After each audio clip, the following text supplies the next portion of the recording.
nagdamo pero walang kulong. Okay guys, so katatapos lang natin magtabas dito. Ayan po. Konti lang. And kung napanood yung mga first vlogs ko dito sa property, nabanggit ko dati na magtatayo ako dito ng malaking greenhouse.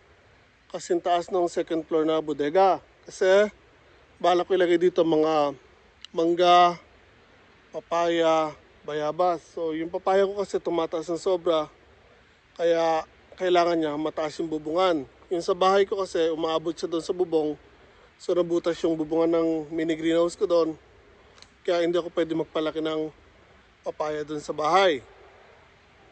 So for the meanwhile, hindi ko pa kayang magtayo ng mini greenhouse or wala pa akong oras. So most likely bago mag winter ko gagawin yon, kaya kaysa naman masayang tong lupa na to, lalagyan ko na lang ng ampalaya. Tataniman po natin ng ampalaya yan guys. Tapos lalagyan ko na lang muna ng pansamantalang balag, yung madaling baklasin, para once na matapos ang ampalaya, itatayo na natin yung mini greenhouse natin. Or yung malaking greenhouse pala, sorry. So kung matatandaan nyo, ang dami dating puno dito. Yung mga bonsai na malalaki, ayan po, pinutol na po namin ng pinutol. Yung maple na lang ang natira, para po kasi mailipat natin yan. So bubunutin yan, ililipat sa malaking lalagyan, gagawing bonsai. Kaya yan na lang po ang natira sa mga halaman dito. Again guys, ayan po yung view natin sa property. May padaan na train, hindi kita pero rinig.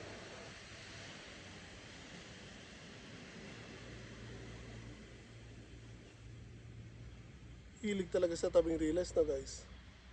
So yan guys, hindi ko na masyadong papahabain to. Again, hinanda lang natin itong isang party ng lupa dito para taniman natin ng ampalaya. Kaysa naman masayang, hindi pa kasi nagagamit. Kaya yan, tabas muna tayo. Then now, kakalaykayin ko, lilinisin, tatambak ko doon sa gilid para may tanim na yun nabili kong ampalaya. So ito talaga palagi.